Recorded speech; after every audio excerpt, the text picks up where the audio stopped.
Well, if you're following Poco on social media, then you might be already familiar with the fact that the company is going to launch the Poco F4 in the global market soon. And this is not any new phone from the brand, but rather a rebrand of Redmi K40S. Some of the highlights of this phone include Snapdragon 870 chipset, a 120Hz E4 AMOLED panel, and 67W fast charging.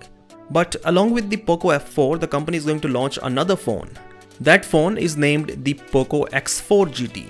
As the name shows, this one is the successor to the Poco X3 GT, which launched last year with the Dimensity 1100 SoC. And just like the Poco F4, the Poco X4 GT is also a rebrand of an already existing Redmi phone.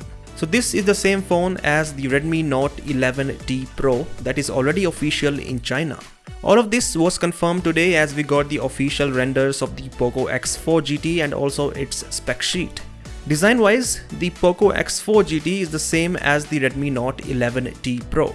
This time, Poco did not even change the look of the camera module, something that the company does with all of its rebranded Redmi phones. So apart from the logo on the back, there is no difference in the design.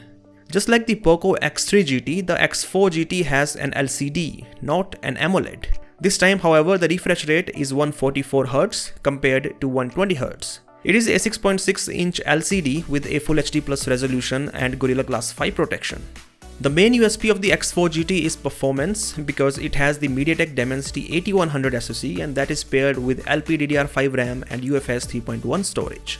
The battery size is 5080 mAh and there is support for 67W fast charging as well.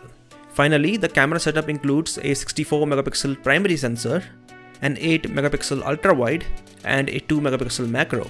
There is a 3.5mm headphone jack, stereo speakers, a side-mounted fingerprint scanner and NFC. And well, that is all about the Poco X4 GT. As for the price, the starting price of the Poco X4 GT will be under 400 euros. There are also reports that Poco X4 GT Pro is also launching and the only difference between the Pro and non-Pro version is a 108MP camera.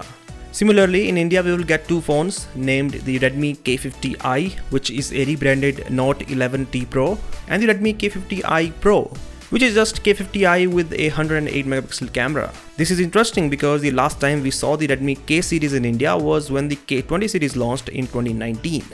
Anyways, that is all about this video, and as always, I'll catch you in the next one.